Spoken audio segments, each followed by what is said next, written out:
Hello, Wake Up New Zealand, Karasaki speaking.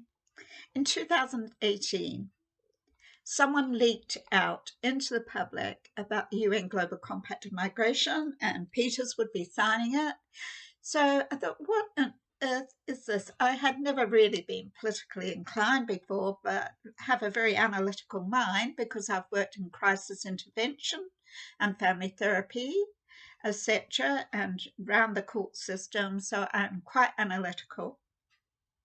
And I thought, what on earth is this? And then I decided I would actually read the UN Global Compact on Migration. It took me some time to actually learn the language that, like regular is legal, irregular is illegal. So it spoke about the classification status of immigrants, migrants that come into New Zealand, and they spoke about irregular and regular, both. So there's no difference there. So that meant that we would have illegal. How illegal would that be? So I thought about that and I thought, well, will that cause a national security risk? Would that cause a security risk to our nation?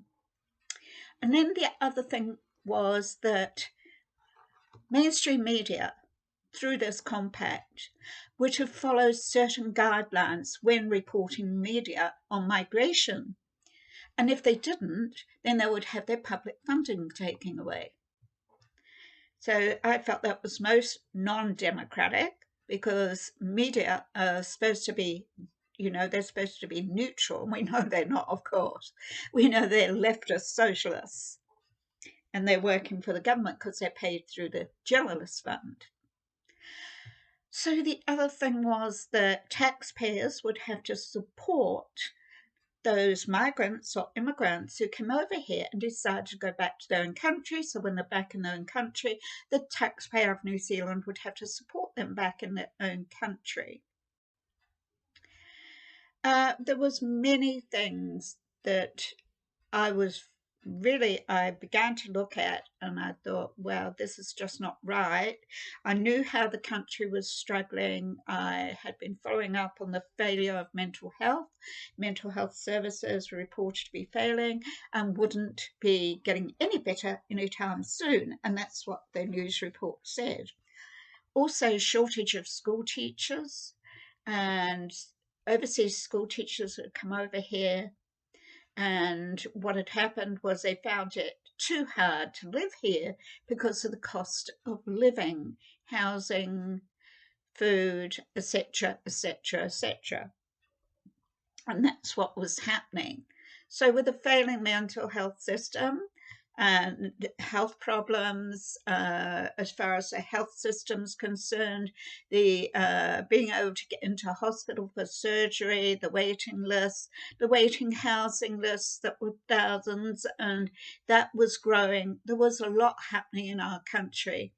And I felt it was very detrimental to our country that, if we were going to accept this UN Global Compact, and that took it away from us actually making our own decisions in New Zealand. If this was entered, this is non-binding, but don't be fooled by that, non-binding, because once it's been signed by the government, it sits in an area that is called soft law. Now that's soft law. If the compact's sitting there, then it can be actioned very quickly and entered into domestic law, making it binding. So there was that as well. But Peters didn't explain that to the people. So this same thing happened with the UN Agenda 2030. Ardern entered that into domestic policy, the first country in the world, New Zealand. And that was non-binding, and it entered that soft law, and it was actioned just like that and entered into domestic policy. And the thing about that, when you think of all politicians being on the same page, that there is no consensus around that. This sort of thing, it's just accepted. That's how it is. It gets entered into domestic policy and you don't hear about it. So the first I heard that had happened was when I saw a interview of Jacinda Ardern by the Gates Foundation. She was a speaker there, and it was put on for the Global Shapers, WEF, and she gave a talk, and she asked every other country to take her lead and enter the UN Agenda 2030 into their domestic policies. And that's what she said. So that's the way it works. So I had some reasons to be really wary of that. But since I had actually done this and it went towards the select, there was a 70-page submission I actually put into the select committee. And since that time, I have been targeted on YouTube by New Zealand Workers' Party, a socialist group down in Christchurch. Baron Clark had been cherry picking my videos. He's a key person down there. He wrote that book, Fear. He when I put videos up, he edited them to make me look bad. And I actually wrote to him on Twitter, put a post on there, and I said, you need to stop doing that, otherwise I'll have to get my lawyer onto you. And he laughed and he said, you can't afford a lawyer. And he was dead right. I couldn't afford a lawyer.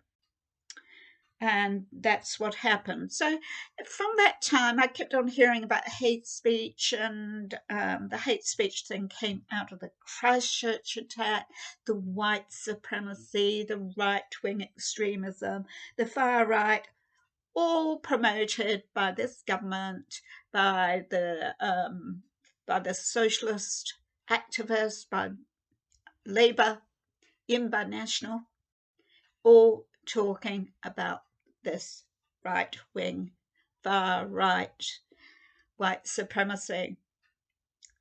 And they linked it to the Christchurch attack. So I thought, I'm going to do a bit of research around the Christchurch attacks. And I went on to the Royal Commission website, and I was quite taken by surprise, actually. There were 17 community questions to the Royal Commission on the Christchurch mosque attacks, and those 17 questions are very interesting.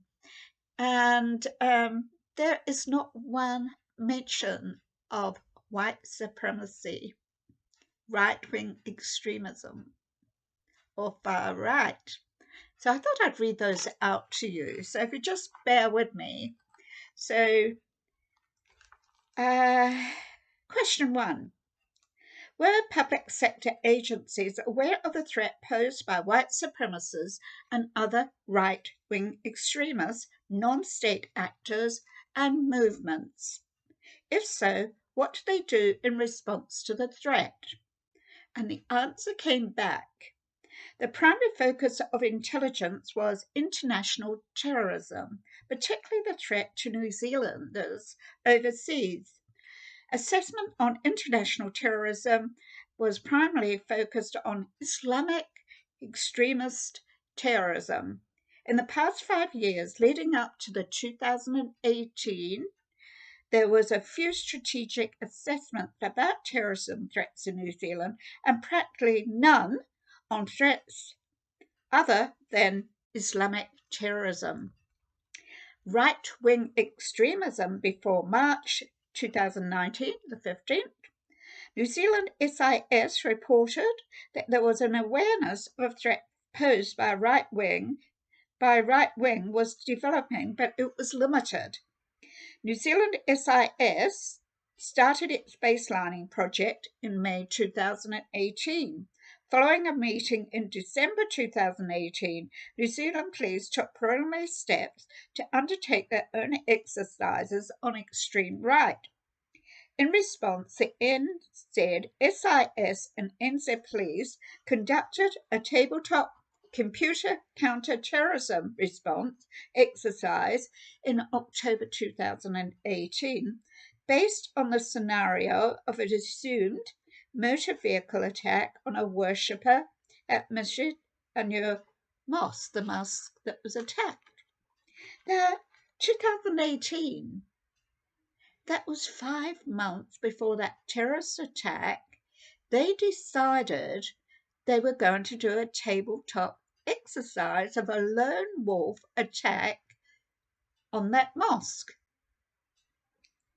So, question 2.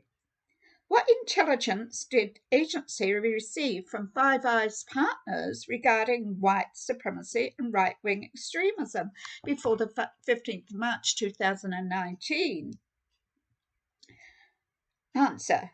Very little international partner reporting related to right-wing extremism. For example, the second quarter of 2018 and 19 financial year, the Government Communications Security Bureau received 7,526 intelligence reports from international partners about terrorism and violence, extremism. None were related to right-wing extremism. None were related to right-wing extremism of 7,526 terrorism reports. Question. Given the upward trend in white supremacy and other right-wing extremist acts of violence actual and prevented in the decade prior to March 15, 2019, was there any concern of this happening in New Zealand up till 2018? Answer. Counter-terrorism largely concentrate on the threat of Islamic terrorism, Islamic extremism being seen as a presenting threat in New Zealand. Were there any assessments done regarding danger to Muslim communities? Was asked. So, what was the result? Answer. Strategic and tactical intelligence assessments primarily focus on the threat posed and who poses a threat rather than risk to the particular communities. Intelligence assessments can relate specifically to the risk to events or locations. There was one New Zealand Police intelligence assessment produced prior to March 2018, referring to the risk to Muslim communities, May 2018, a National Security Situation Update report.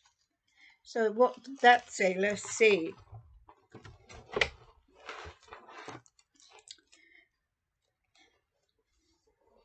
So,